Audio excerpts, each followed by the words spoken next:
사랑, 자신을 버리심으로 나를 품어주셨네.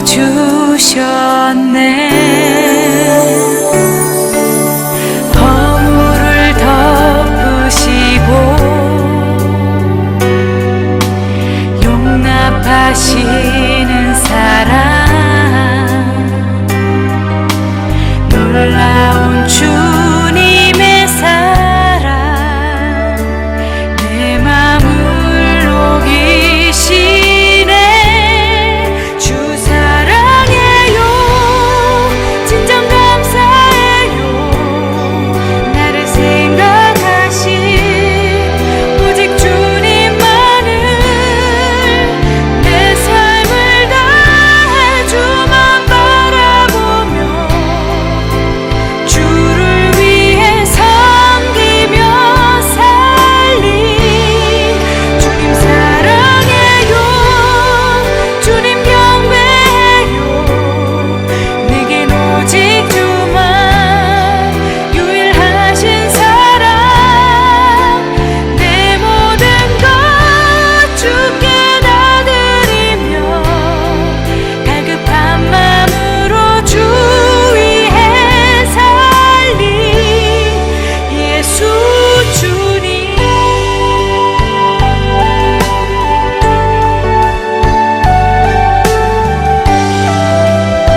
거친 파도 날 향해 와도 주와 함께 날아오르리.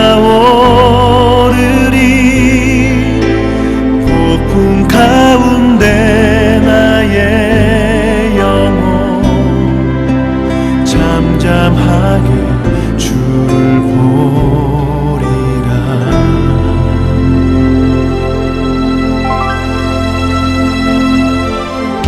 주님 안에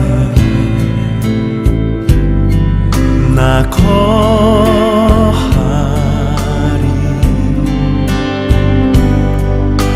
주 능력 나 잠잠히 믿네. 거친 파도 날 향해 와도 주와 함께 날아오르리. 폭풍 가운데 나의 영혼 잠잠하게 주를 보리라. 거친 파도 날 향해 와도 주와 함께 날아오르리.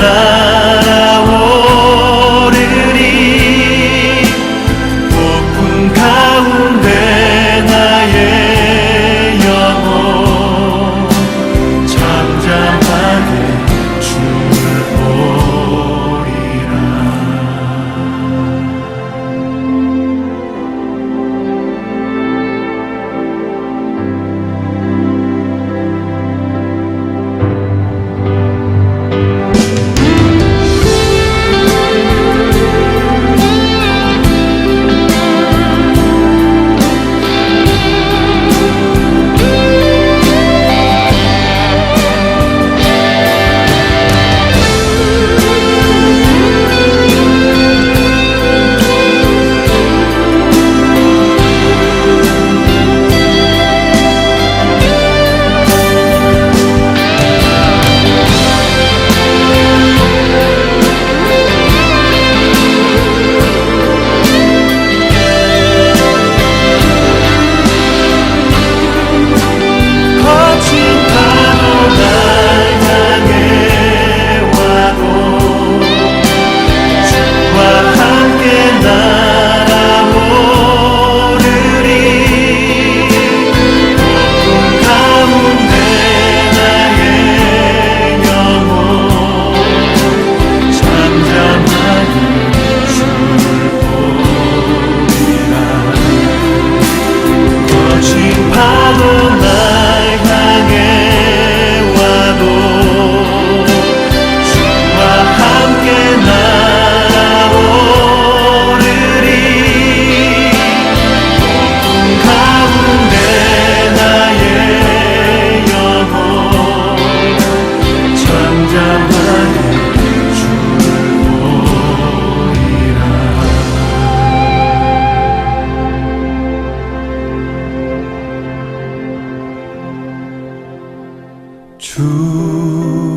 주품에 품으소서. 능력에 발로 덮으소서. 거친 파도 날 향해 와도 주와 함께 날아오르리. 폭풍 가운데 나의 영혼 잠잠하게 주를 보리라.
오늘 함께 묵상할 말씀은 누가복음 5장 1절로 11절 말씀입니다. 1절 무리가 몰려와서 하나님의 말씀을 들을새 예수는 게네사렛 호숫가에 서서 호숫가에 배 두 척이 있는 곳을 보시니 어부들은 배에서 나와서 그물을 씻는지라. 예수께서 한 배에 오르시니 그 배는 시몬의 배라. 육지에서 조금 떼기를 청하시고 앉으사 배에서 무리를 가르치시더니 말씀을 마치시고 시몬에게 이르시되 깊은 데로 가서 그물을 내려 고기를 잡으라. 시몬이 대답하여 이르되 선생님, 우리들이 밤이 새도록 수고하였으되 잡은 것이 없지만은 말씀에 의지하여 내가 그물을 내리리이다 하고, 그렇게 하니 고기를 잡은 것이 심히 많아 그물이 찢어지는지라. 이에 다른 배에 있는 동무들에게 손짓하여 와서 도와달라 하니 그들이 와서 두 배의 채움에 잠기게 되었더라. 시몬 베드로가 이를 보고 예수의 무릎 아래에 엎드려 이르되 주여, 나를 떠나서서 나는 죄인이로소이다 하니, 이는 자기 및 자기와 함께 있는 모든 사람이 고기 잡힌 것으로 말미암아 놀라고 세베대의 아들로서 시몬의 동업자인 야고보와 요한도 놀랐음이라. 예수께서 시몬에게 이르시되 무서워하지 말라. 이제 후로는 내가 사람을 취하리라 하시니 그들이 배들을 육지에 대고 모든 것을 버려두고 예수를 따르니라. 아멘. 오늘 말씀의 제목은 내가 사람을 취하리라 라는 것입니다.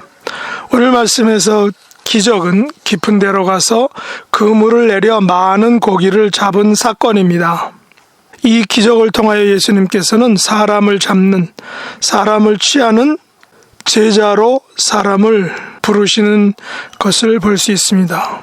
그러므로 물고기를 많이 잡은 기적은 예수님께서 제자들을 부르시는 하나의 방편이 된 것입니다. 고기를 잡는 방법에는 여러 가지가 있습니다. 개인적으로는 낚시나 손으로 잡는 방법, 물론 낚시에도 여러 종류가 있습니다. 저는 어린 시절 냇가나 아니면 또랑에서 고기를 잡은 기억이 있습니다. 냇가에서 발 아래 모래를 발로 쓱 하고 비비면 발밑에 일명 모래무지라는 그런 고기가 있습니다. 그러면 선 자세에서 밑으로 잠수를 하여 발밑에 있는 고기를 손으로 움켜잡는 것입니다. 다른 방법은 흐르는 시냇가에 보면 돌 밑에 고기들이 종종 숨어 있습니다. 그러면 다른 돌을 사용하여 그 돌을 치면 돌 밑에 있던 고기가 잠시 기절하게 되면 그것을 줍는 방법이 있습니다. 시골의 1m 혹은 약간 넓은 보나 또랑에 보면 물숲에 메기가 숨어 있습니다.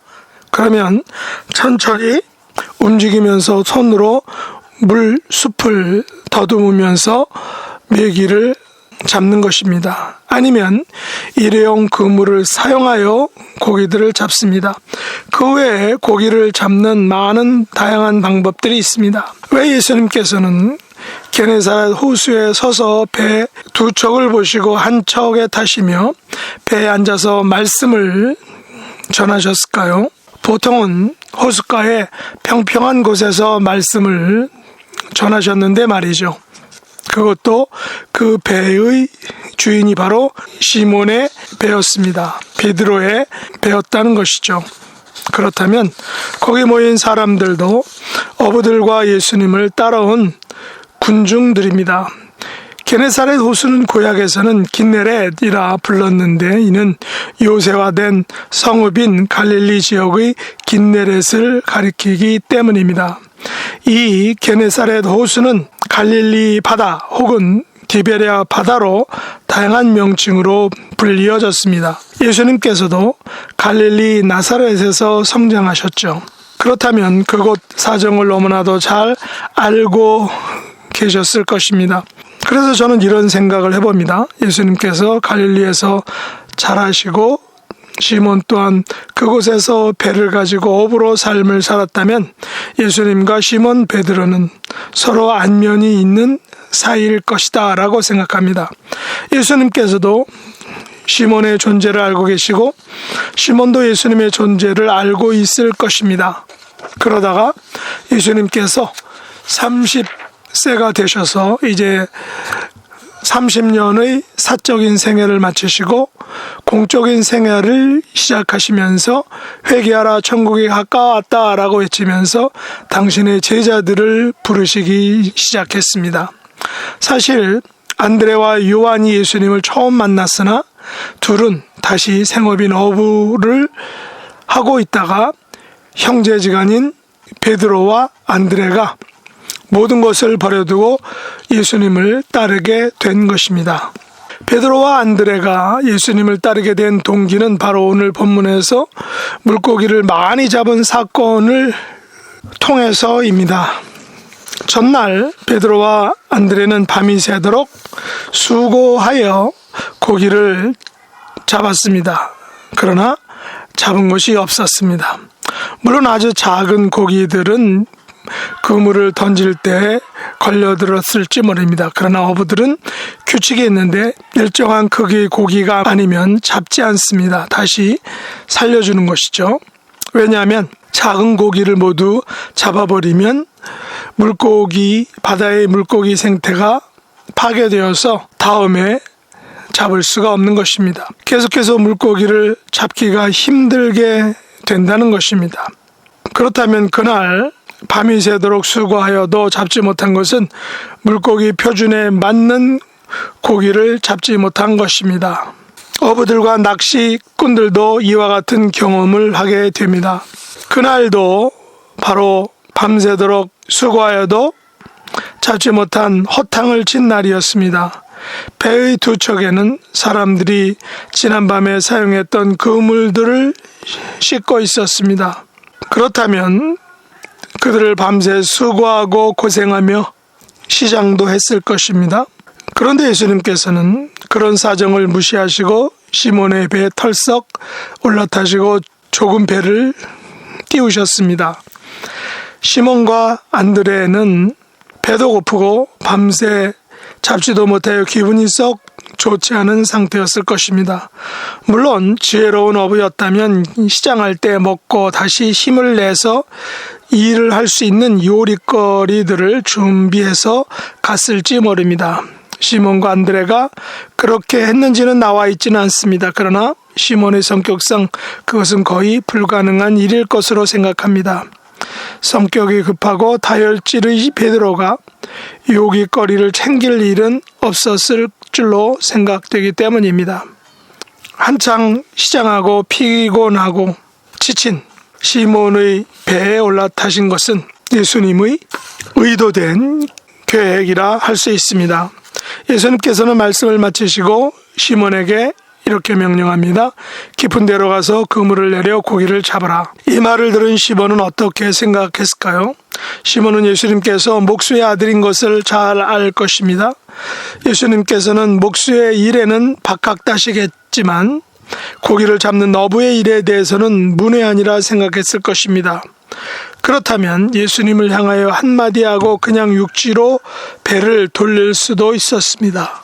그러나 베드로는 예수님께 한 번의 기회를 드립니다. 아마도 예수님께서 공생애를 시작하시면서 세례 요한에게 세례도 받으시고 광야에서 40일간 시험도 받으시며 온갖 병자들을 고쳐신 것을 듣고 알고 있었기 때문일 것입니다. 그 당시 예수님에 대한 소식은 서서히 동네에서 알려지기 시작했습니다. 시몬은 5절에 보면 우리들이 밤이 새도록 수고했으되 잡지 못했지만 말씀에 의지하여 그물을 내리겠다라고 말합니다. 베드로의 이 같은 결단도 사실은 쉬운 일은 아닙니다. 오늘날 밤새도록 수고하여 고기를 잡고 돌아온 어부들에게 예수님께서 하셨던 말씀을 한다면 어떤 반응이 벌어지겠습니까? 모르긴 해도 선상반란이 일어날지 모릅니다. 그러나 시몬은 예수님의 말씀에 의지하여 그물을 내렸고 그 결과 심히 많은 고기를 잡아서 그물이 찢어질 지경이 되었습니다.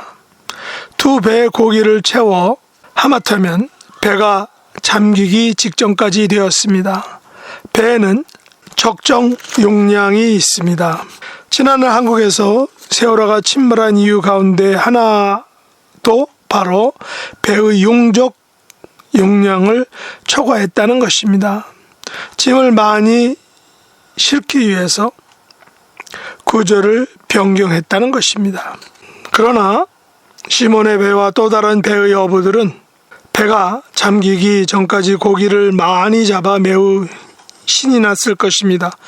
그러나 그 기쁨도 잠시 시몬은 방금 벌어진 일을 통하여 예수님의 무릎 아래에 엎드렸습니다. 그리고 이렇게 말하죠. 주여 나를 떠나소서 나는 죄인이로소이다. 이런 말을 할 이유는 구절에 의하면 자기 및 자기와 함께 있는 모든 사람이 고기 잡힌 것으로 말미암아 놀라고 아마도 다른 배의 주인인 세베대 아들인 야고보와 요한도 놀랐기 때문입니다. 여기서 시몬은 고기가 두 배가 잠길 정도로 많이 잡힌 사건을 보고 무엇을 깨달았을까요? 저는 이런 상상을 해봅니다.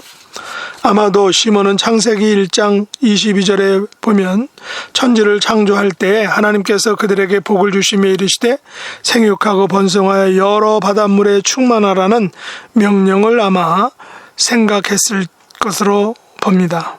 모세오경의 가장 앞부분인 창세기에 나타난 하나님의 천지 창조의 모습을 오늘 예수님께서 깊은 데로 가서 그물을 내려 고기를 잡으라는 말씀과 연결되는 것을 알게 되지 않았을까 생각합니다. 시몬 베드로가 아무리 어불하지만 유대인들은 모세오경만큼은 철저하게 읽고 듣고 공부하는 사람들입니다. 자기가 밤이 새도록 수고해도 잡지 못한 고기들을 두 배 가득 차게 잡게 된 사건을 그냥 아무렇지도 않은 일로 넘어갈 수 있었을까요? 시몬은 예수님의 명령과 그 명령이 가져온 놀라운 기적과 역사를 결코 간과하지 않았습니다. 베드로의 장점이 바로 이것이죠.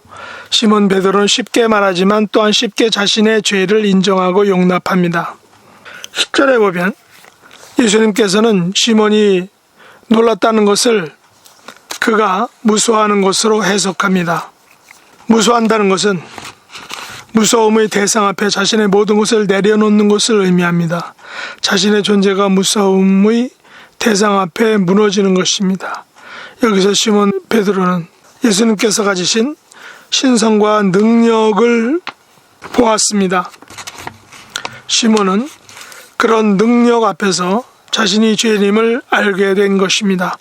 예수님을 하나님으로 인정한 것입니다. 시몬은 단지 고기를 잡은 어부에 지나지 않았지만 예수님께서 그를 통해 보신 것은 시몬이 가진 영적인 감수성이었습니다. 시몬은 두 배의 고기가 가득한 것을 보고 예수님께서 하나님의 권능을 가지고 계신 분임을 알았습니다. 예수님을 통해 나타난 하나님의 창조의 권능 앞에 시몬은 무서워하게 되었던 것입니다. 이 무서움은 경외심입니다. 시몬은 예수님에 대한 경외심으로 그 앞에 자신이 죄인임을 알게 된 것입니다. 예수님 앞에 자신이 죄인임을 알고 고백할 때 새로운 출발을 할 수가 있습니다. 시몬은 지금까지 고기를 잡은 어부였지만 두 배에 가득 찬 고기를 잡게 해주신 예수님의 창조의 능력을 보고 그의 삶의 목표와 방향이 바뀌게 되었습니다. 고기를 잡는 어부가 아니라 사람을 취하는, 사람을 낚는 어부가 되기로 결심한 것입니다. 시몬은 두 배에 가득 차도록 남은 물고기 사건을 일으켜주신 하나님의 사랑과 예수님의 역사 앞에 자신의 모든 것을 버리고 예수님을 따르게 되었습니다. 지금까지 해오던 직업을 바꾼다는 것은 쉬운 일이 아니죠. 더욱이 모든 것을 버리고 예수님을 따른다는 것은 보통 일이 아닙니다. 그렇다면 시몬은 물고기를 많이 잡은 사건을 통하여 자신의 모든 것을 버려두고 예수님을 따를 만큼 더욱 가치 있고 보람 있고 의미 있는 것을 알게 된 것입니다. 발견한 것입니다. 우리들은 시몬처럼 이 세상에서 물고기를 많이 잡으려고 밤이 새도록 수고합니다. 그러나 시몬이 막상 2배에 가득 물고기를 잡아보니 그것보다 더 중요하고 근본적인 것을 알았습니다. 그것은 바로 사람을 취하는 것입니다. 사람을 취하여 하나님의 백성이 되게 하는 사역을 감당하는 것입니다. 이 일에 우리들의 모든 것을 투자하는 복된 하나님의 자녀가 되시기를 예수님의 이름으로 축복합니다. 기도하겠습니다. 하나님 아버지, 시몬 베드로는 밤이 새도록 수고하였지만 물고기를 잡지 못하였는데 예수님께서 말씀하신 대로 하니 2배에 가득 물고기를 잡게 되었습니다. 그때 자신이 죄인임을 깨닫고 앞으로는 물고기가 아닌 사람을 취하는, 사람을 낚는 어부가 되기로 작정하였습니다. 우리들도 세상에서 물고기만 잡다가 갈 것이 아니라 사람을 잡는, 사람을 취하는 하나님의 영적인 자녀들이 될 수 있도록 은총 베풀어 주옵소서. 영혼의 낚시꾼으로 저희들을 세워주시옵소서. 예수님의 이름으로 간절히 기도드렸나이다. 아멘. 주가 일하시네, 주가 일하시네. 주께 아끼지 않는 자에게 주가 일하시네, 주가 일하시네. 신뢰하며 걷는 자에게, 신뢰하며 걷는 자에게.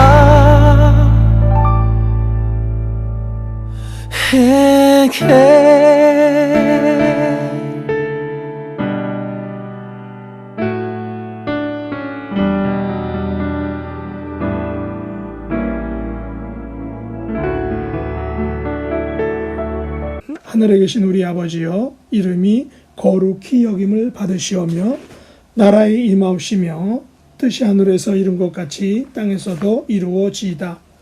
오늘날 우리에게 일용할 양식을 주옵시고 우리가 우리에게 죄 지은 자를 사하여 준 것 같이 우리 죄를 사하여 주옵시고 우리를 시험에 들게 하지 마옵시고 다만 악에서 구하옵소서.